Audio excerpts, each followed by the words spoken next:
Hello and welcome to You Beauty. This is the podcast for your face. I'm Kelly McCarran and this is The Formula. And today, I've got Amy Clark back in the hot seat. Ta-da! Hi! Now, OG Ubies are going to be like clapping and squealing with delight because you surely remember the voice, the face, the gloriousness. That is Amy Clark. I am very excited to be back. It's been a little while, hasn't it? 5 years, 5 or 6 years. Yeah.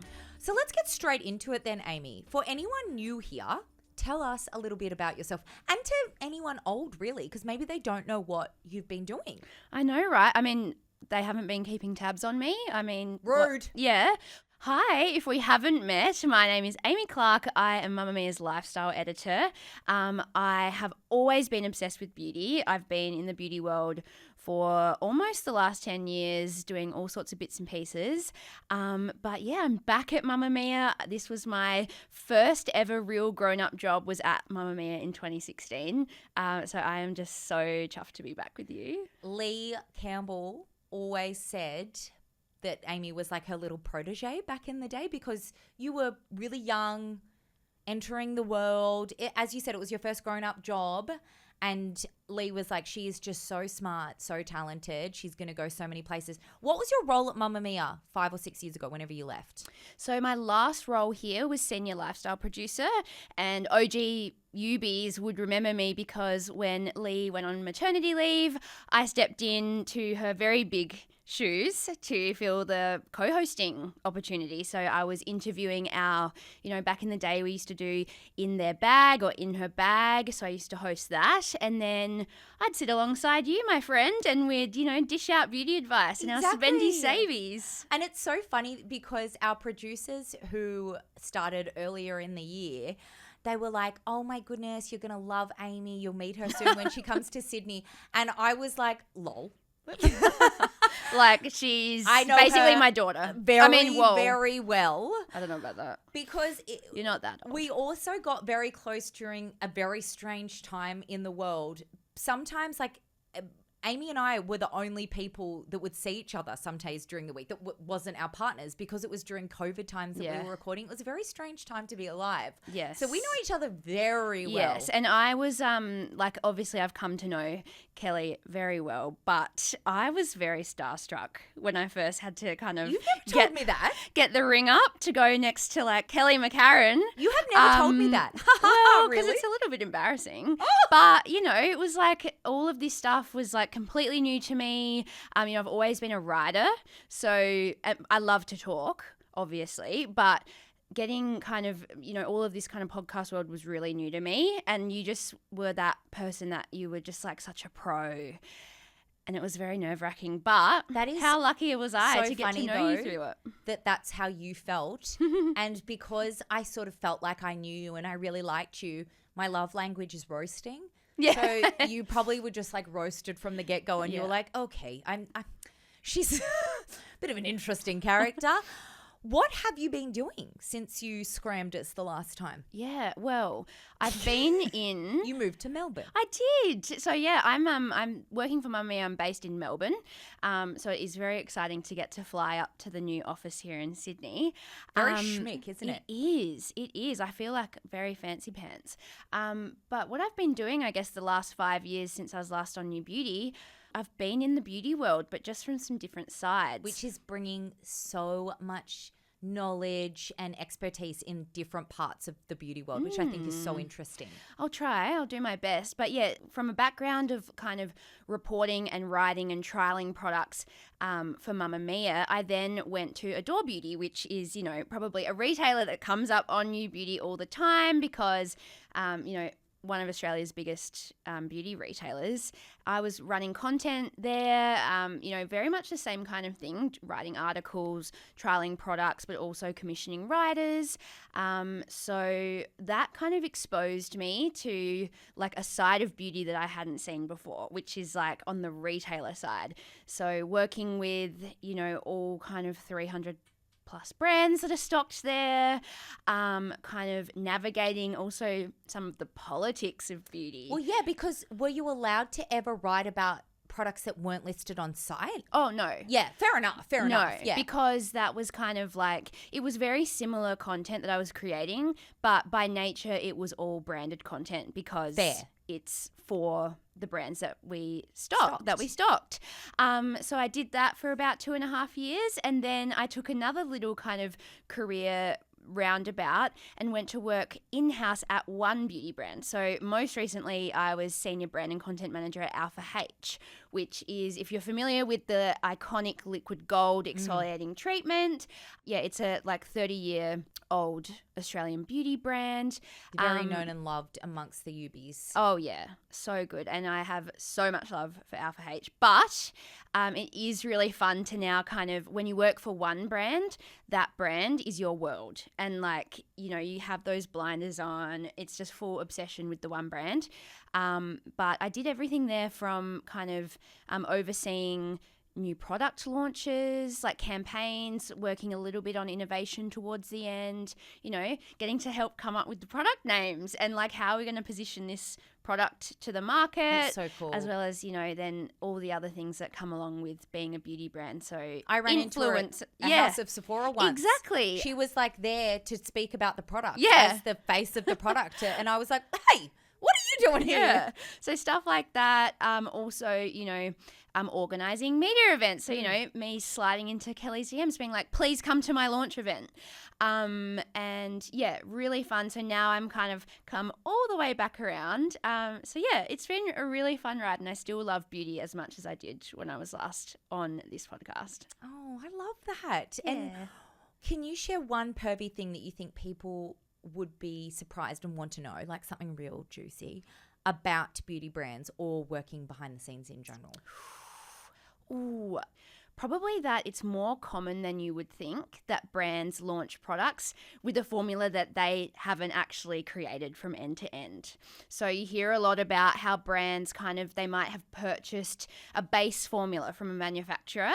I didn't realize when I, you know, first started working for a brand that like not every product is made like 100% in-house by the brand, which is just interesting in itself. It's just a little That tidbit. is so juicy and very topical at the moment. Yes. Because a lot of people have recently found out, as an example, with Sunscreen Gate, well, actually it was the same formula with a lot of different brands selling it under a different name. Exactly. So that's a little bit of juicy BTS actually. That's a good one. Looking back through everything that you did for In Her Bag and everyone that you interviewed, what was your most memorable interview? Oh my goodness. Did you ever interview me? Was it me? I'm pretty sure I did. I mean, you are just always memorable, Kelly McCarran. But one of... Because I tell you I need to poo at the Yeah. start or take my shoes or off. do a burp into the microphone or something like that. Hey, we've all been there. But I've had a couple. One that I would say is... and, you know, if anyone, look at me talking as if I'm some like big shot, but if Ubies want to sleuth and like figure out who this was. Oh my God. I had one guest who came in and when they came into the office, you know, the producer and I would greet them. Hey, so nice to meet you. I'm really looking forward to interview you.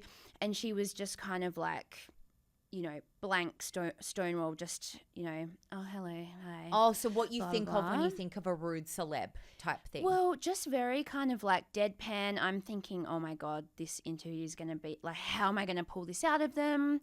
We go into the studio, the lights go on, the microphones start recording, and they came to life. They became that person that they are on TV. And it was like a flick of a switch. And then same at the end. The last, thanks so much for coming on the show. Thank you. Bam, straight back to the other one. So that was just like one of those things where you see somebody on TV or that and you wonder, I wonder what they're like in real life. Awful. Your words, not mine. But the other one. Wow. Yes. I'm so desperate to know who this was now. I'm going to ask you as soon as tell we're you finished later. recording. So the other one that comes to mind is Trinny Woodall. So everybody knows Trinny Woodall, if not from her kind of noughties UK makeover show, What Not to Wear, then you might know her from her Trinny beauty products.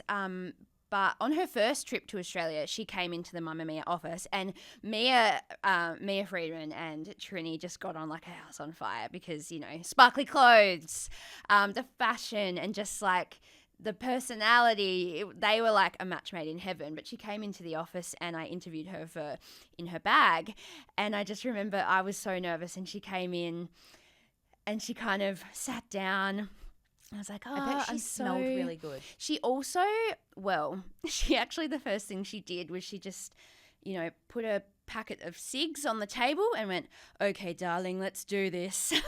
Oh my God. I don't know why that just made me love her even more. She didn't even try to hide it. So British. Yeah, like, that is so British. So that noughties, that era. But she also told me, she just looked at me and said, you're wearing the wrong bra.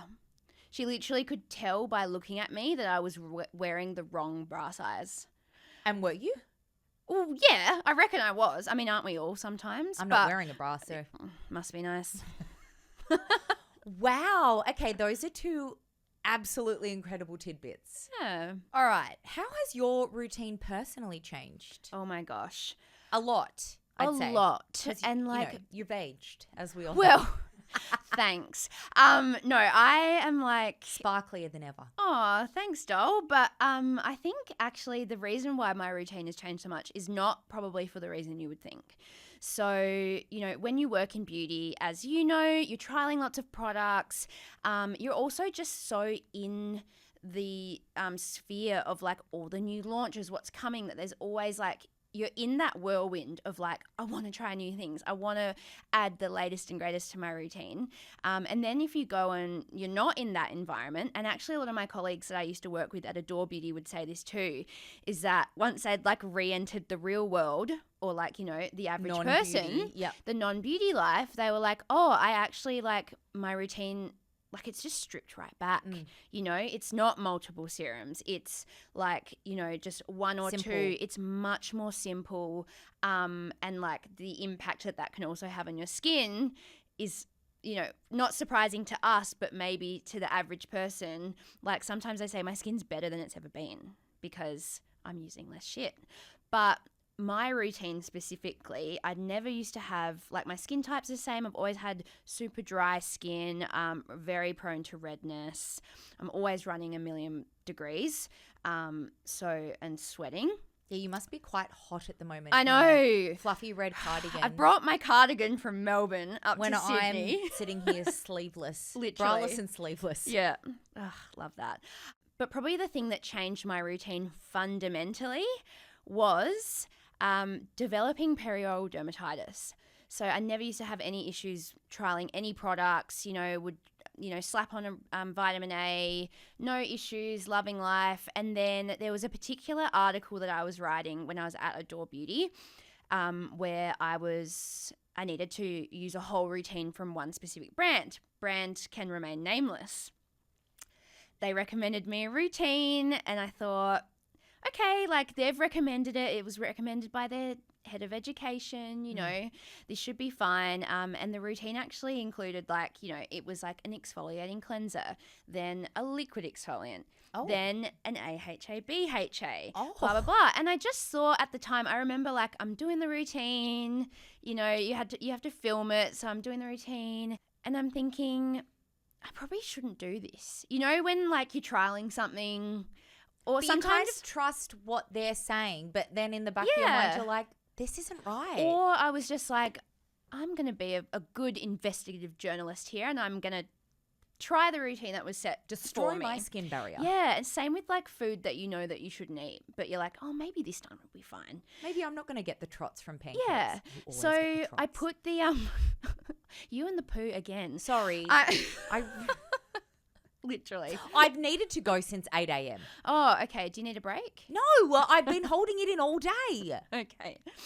Back to the routine. Basically, I applied this exfoliating serum on top of a liquid exfoliant. As I could have predicted, red ring of fire around my mouth instantly.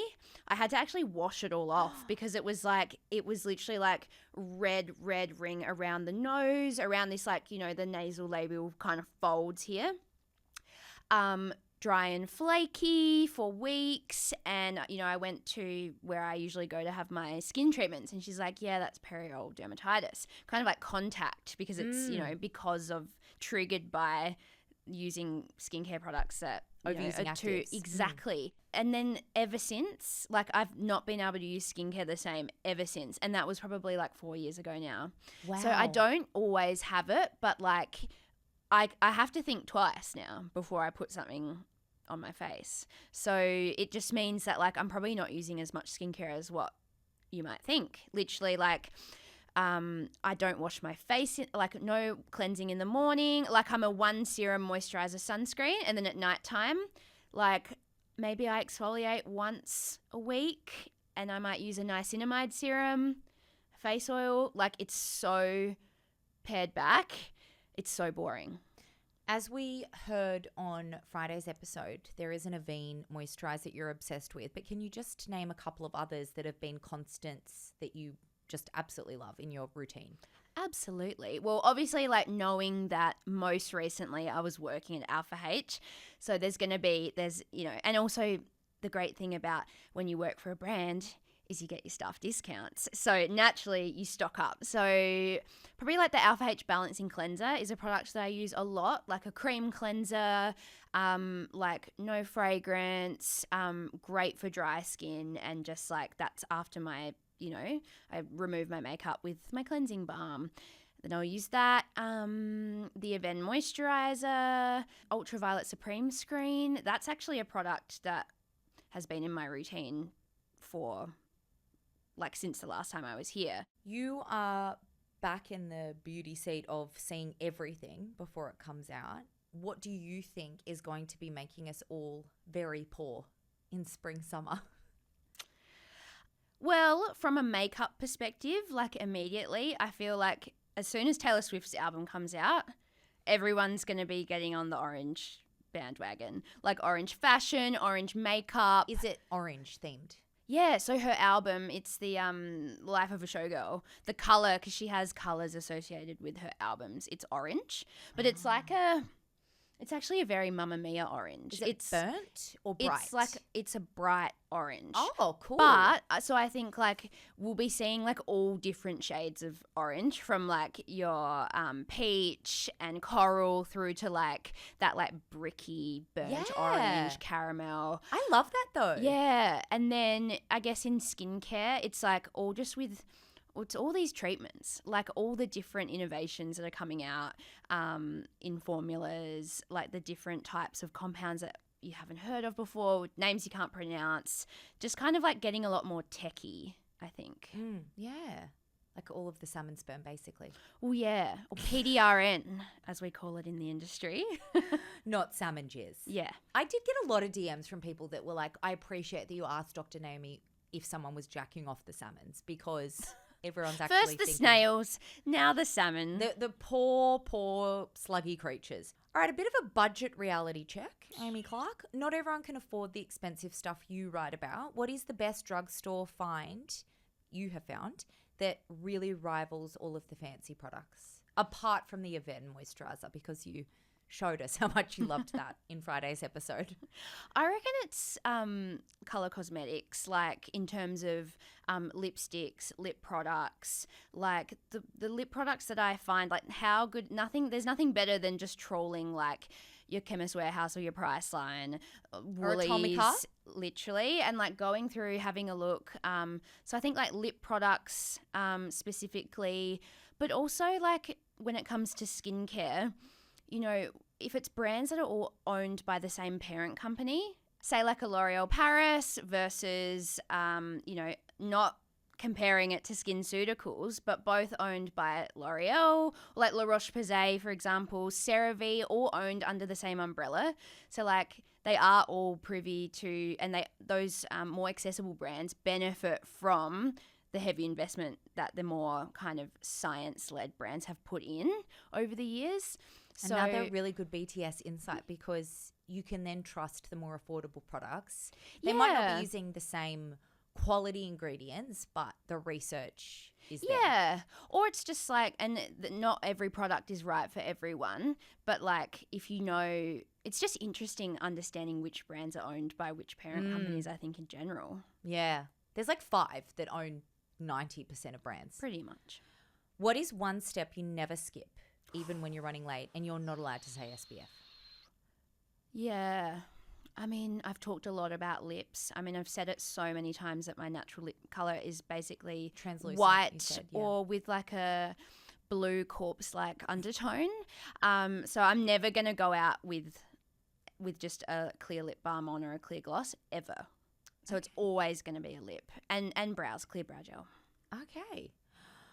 We're just quickly going to finish off today's episode with a Stand By Your Brand segment, Amy. The producers have put this together with some beauty receipts, which I love a receipt. Oh, me too. I love, like, there's nothing better than screenshotting and sending it to someone. Yeah, you did. We're going to go back in time 6 years ago, the 13th of August, 2019, a Spendy Savvy episode. Oh, my God. All right, Amy, your Spendy was the Elizabeth Arden 8-hour cream lip. What a surprise, a lip product. Yeah. Lip protectant stick in a sheer tint, $28. Oh, I stand by it, but it's not in my current routine.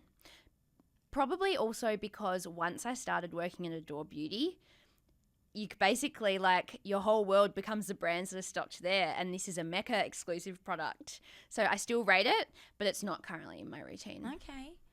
And your savvy was the Cora's Black Pepper Cashmere Lemon Wood EDT, $65. This was clearly this was clearly a Kelly Math episode.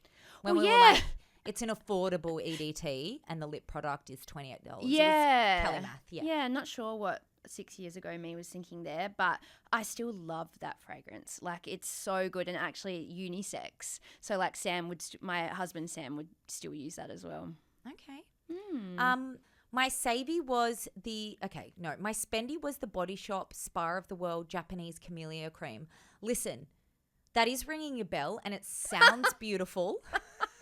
I don't know her. I don't know her. It is ringing a bell. And if I recall correctly, this smelt incredible. So I'm pretty sure I was probably banging on about how beautiful this smelt. But did I ever repurchase it? No. Looking back, I don't even know if it exists anymore. Sorry, the Body Shop. Yeah. And my savvy, I do not remember recommending this at all. Fenty Beauty Fly Liner, Longwear Liquid Eyeliner. I'm pretty sure I recently said I've not used many Fenty products in my life. Well, that was a lie, one. apparently. Listen, I'm sure it was great. I don't recommend things unless they're great, of course, but don't recall these. So they're not part of my current routine. I think it's safe to say you've recommended like thousands of products over the years. You'd be like the 7 years of this podcast. So we'll give you a pass there. Yeah, it would have been cool though if this was like a product that, like, one of them out of all of ours was a product that we were like still dedicated to. We didn't sync up very well with the producers, but also that also would say that we're not very good at our jobs because we're not trialing enough things. Well, lucky I'm back. Yes, exactly. All right, Amy, final question. Do you have any beauty words to live by? I'm in a bit of a silly mood, so if you say something earnest, I might giggle. Okay. Well, I hope to make you laugh anyway, but I actually do. I don't always actually live by them, but I always repeat them to myself. If in doubt, wash your hair. You know those times when you're like, should I wash my hair? Oh, always. You will always regret it. Hands down. Exhibit A. Exhibit A. That wasn't earnest. That was fab. Well, that's it for today. Thank you so much for joining me, Amy. You have given us so much juicy goss. Really appreciated it. It's been really fun. Thank you so much for having me back. If you want more beauty insights and product recommendations, don't forget to check out Amy's work on the Mamamia website. Bye. See you next time.